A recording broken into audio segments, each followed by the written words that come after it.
हे विष्णू सहस्त्रनामाचं पुस्तक आहे आणि यामध्येच विष्णू सहस्त्रनामावली आहे, म्हणजे भगवान विष्णूची 1000 नावे आहेत। कालच्या व्हिडिओमध्ये मी चुकून 108 नावे म्हणले, पण 1000 नावे आहेत। ती 1000 नावे घेत आपल्याला तुळशीचं पान हे अर्पण करायचं असतं। हे पहा, अशी जवळजवळ 1000 नावे आहेत। सहस्त्रनामावली आहे भगवान विष्णूंची आणि पुढं विष्णू सहस्त्रनाम आहे। हे तुम्ही मोबाईलला लावून जरी वाचला तरी सुद्धा चालते। थोडंसं संस्कृतमध्ये म्हणजे अवघड आहे हे, खरं वाचताना खूप छान वाटतं। पुस्तकाची किंमत पण जास्त नाही आहे, 19 रुपये।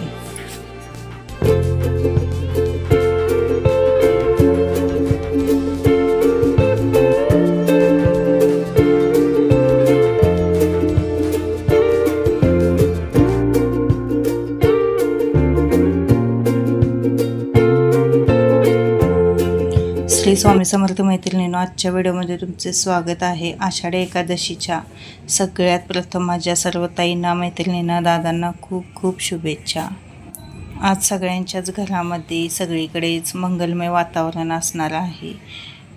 आता सकाळी उठून माझी सडा रांगोळी आंघोळ वगैरे सगळं झालेलं आहे। घर वगैरे सगळं स्वच्छ झाडून काढलं आणि आज देवपूजा आता मी सगळ्यात आधी करत आहे, कारण श्रीचा काही डबा नव्हता आज रविवार असल्यामुळे, त्यामुळे सगळ्यात आधी देवपूजेला बसलेले आहे। रोज उठले की आधी डबा करावा लागतो आणि त्यानंतर देवपूजा करावी लागते, कारण की श्री 7ला 7:15 म्हणजे जातो, त्यामुळे आधी जेवणच करावं लागतं। पण आज तसं नाही केलं।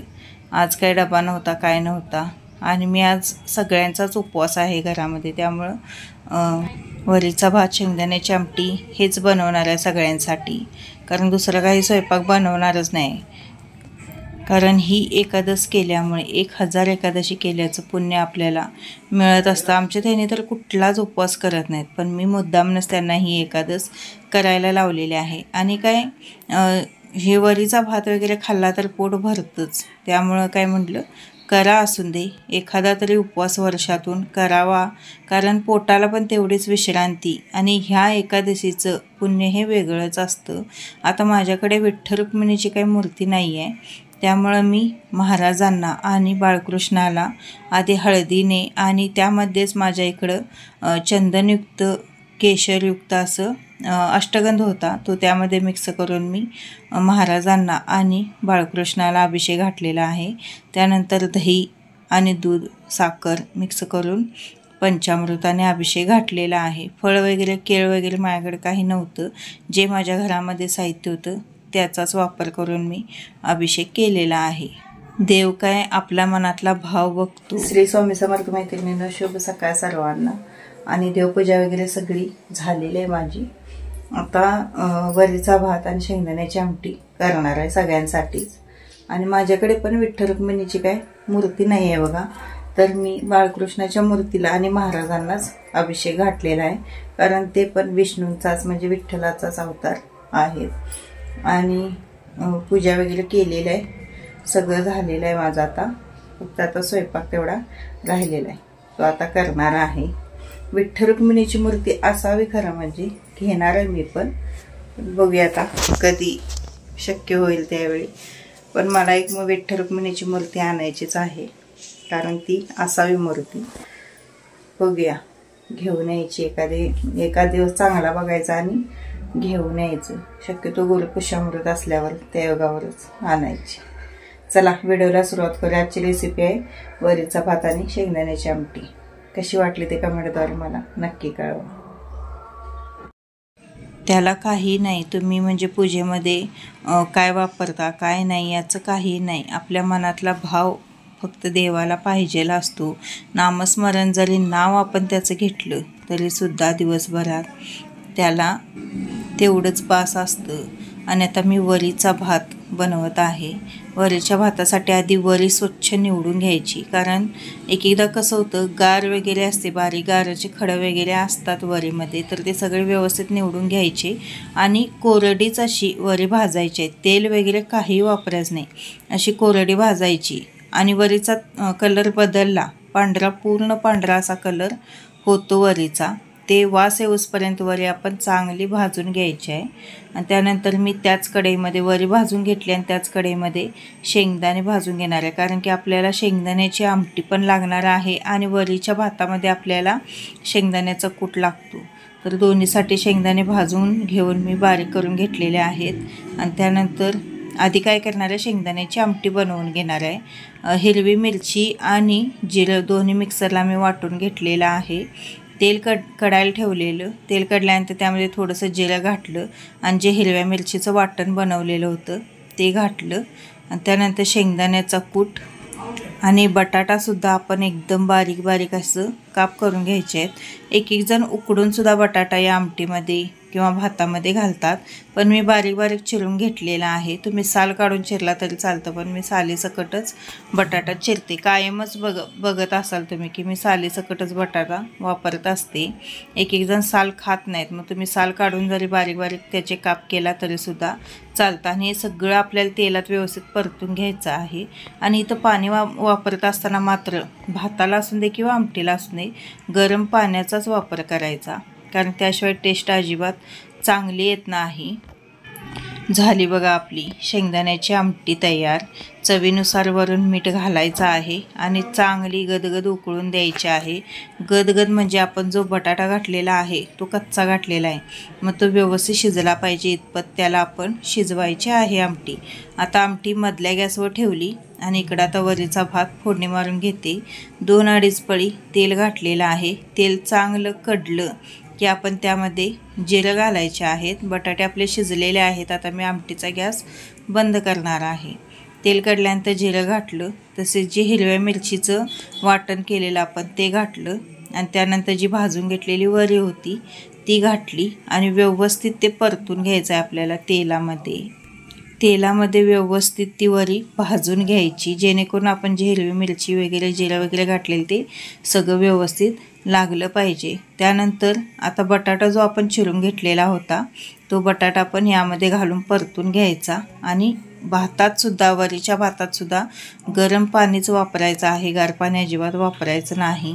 त्यानंतर चवीनुसार मीठ आणि शेंगदाण्याचा कूट घालून व्यवस्थित हलवायचं आणि एक उकळी आली की लगेच झाकून ठेवायचं.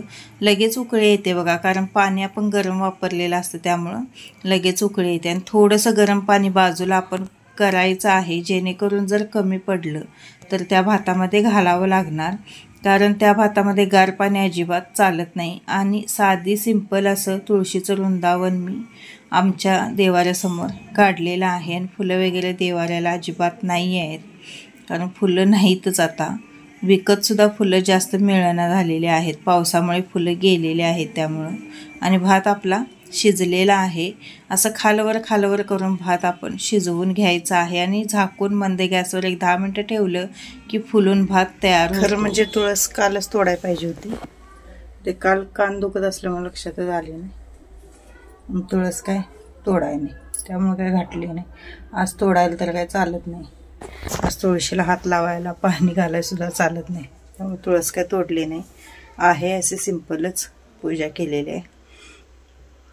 आणि आता एक माळ विठ्ठलाची आणि आपलं जे भागवत पारायण ते करणार आहे. चला सुरुवात करूया. ज्यांना भागवत पारायण आज करणं शक्य होत नाही त्यांनी महिन्याच्या कोणत्याही एकादशीला केला तरीसुद्धा चालतं. पितरांचा वगैरे ज्यांना त्रास आहे तो त्रास पण कमी होतो बघा भागवत पारायणमुळं. त्यामुळे महिन्यातनं एक पारायण भागवतचं करत जावा. खरं म्हणजे केलंच पाहिजे, पण मला सुद्धा ते शक्य होईना झाले. आज तर करूया चला. त्यानंतर देवाला नैवेद्य वगैरे दाखवून घेतला आणि एक माळ मी ओम नमो भगवते वासुदेवाय नमः या मंत्राची एक माळ केली. आणि मला आज भागवतचं पारायणसुद्धा करायचं होतं. विष्णू सहस्रनाम काय मी ह्यालाच लावून दिलं यूट्यूबला आणि ते फक्त श्रवण केलेलं आहे, कारण वाचणं काय माझ्या हातनं झालंच नाही. जेवढी जमेल तेवढी सेवा केली. हे विष्णू सहस्रनामाचं पुस्तक आहे आणि यामध्येच विष्णू सहस्रनामावली आहे, म्हणजे भगवान विष्णूची 1000 नावे आहेत. कालच्या व्हिडिओमध्ये मी चुकून 108 नावे म्हणले, पण 1000 नावे आहेत. ती 1000 नावे घेत आपल्याला तुळशीचं पान हे अर्पण करायचं असतं. हे पहा, अशी जवळजवळ 1000 नावे आहेत. सहस्त्र नामावली आहे भगवान विष्णूंची आणि पुढं विष्णू सहस्त्रनाम आहे. हे तुम्ही मोबाईलला लावून जरी वाचला तरी सुद्धा चालते. थोडंसं संस्कृतमध्ये म्हणजे अवघड आहे हे, खरं वाचताना खूप छान वाटतं. पुस्तकाची किंमत पण जास्त नाही आहे, 19 रुपये. आता आपण भागवत ग्रंथ वाचायचा आहे. वाचायच्या आधी एक माळ स्वामी समर्थ मंत्राची आणि एक माळ ओम नमो भगवते वासुदेवाय नमः या मंत्राची करायची आहे. हे पहा, स्वामी स्तवन इथून सुरुवात होते. त्यानंतर गणपती अथर्वशीर्ष आपल्याला वाचायचं आहे. जसं आपण गुरुचरित्राचं पारायण चालू करतो तसंच आहे. आणि इथनं भागवत पारायणला सुरुवात होते बघा. अध्याय पहिला. श्री गणेशाय नमः, श्री सरस्वती नमः, श्री गुरुभ्यो नमः, श्री कुलदेवताय नमः. ओम नमो भगवते वासुदेवाय. श्री अक्कलकोट निवासी पूर्ण दत्तावतार दिगंबर यतिवर्य श्री स्वामीराजाय नमः. सद्गुरु परम पूज्य मोरे दादाय नमः. शांताकारं भुजगशयनं पद्मनाभं सुरेशं विश्वाधारं गगनसदृशं मेघवर्णं शुभांगं लक्ष्मीकान्तं कमलनयनं योगिभिर्ध्यानगम्यं वन्दे विष्णु भवभयहरं सर्वलोकैकनाथं. नमन श्री एकदंता वंदितो एक भावे अनंता स्फूर्ती देई आता ग्रंथाक्षरा बोलावी.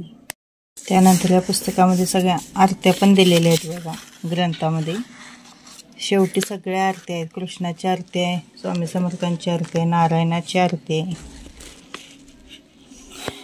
आणि संकटनाशन नारायण वर्म नारायण कवच असं दिलेलं आहे त्यांनी. तसेच संतान प्राप्तीसाठी पण इथं त्यांनी हे दिलेलं आहे बघा.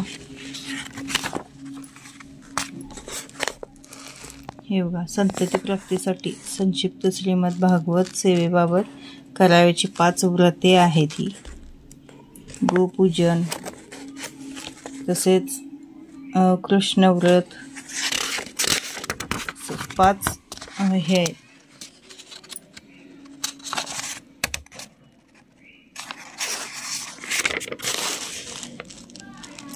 अभिलाष्टक स्तोत्र, पायघट दान, पापघट दान आणि गायत्री पुरच्चरण असं हे आहेत त्यांची व्रते आहेत 5 संतती प्राप्तीसाठी. खूप छान ग्रंथ आहे. आणून म्हणजे तुम्ही वाचा. प्रत्येक महिन्याच्या एकादशीला याचं पारायण करायचं, खूप चांगलं असतं. आणि पारायण झाले की आरतीसुद्धा करायची असते. नारायणाची आरतीसुद्धा दिलेली आहे, कृष्णाची आरती आहे, महाराजांची आरती आहे. हे सगळे विष्णूचेच अवतार असल्यामुळे तुम्ही यातली कुठलीही आरती केला तरीसुद्धा चालतं. बघू शकता तुम्ही. काल तुळस तोडली नाही मी, लक्षात आलं नाही. माणसाला काहीतरी होत असलं तर काहीच लक्षात राहत नाही. त्याच पद्धतीने माझं पण झालं. आणि तुळस तोडत असताना बायकांनी तुळस तोडायची नाही, पुरुषांनीच तोडायची. आणि एकादशी दिवशी तुळशीला हातसुद्धा लावायचा नाही. तर मैत्रिणींनो, आजचा व्हिडिओ हा आषाढी एकादशी स्पेशल व्हिडिओ होता. कसा वाटला माझा दिवसभराचं रुटीन मी थोडक्यात तुम्हाला दाखवलेलं आहे. कोणत्या सेवा केल्या त्या पण दाखवलेल्या आहेत. आशा करते की व्हिडिओ आवडेल. व्हिडिओ आवडल्यास प्लीज चॅनलला सबस्क्राईब करा आणि व्हिडिओला लाईक आणि कमेंट करायला प्लीज विसरू नका. तुमच्या लाईक कमेंट माझ्यासाठी खूप महत्त्वाच्या आहेत. चला तर उद्याला भेटूया. तोपर्यंत श्री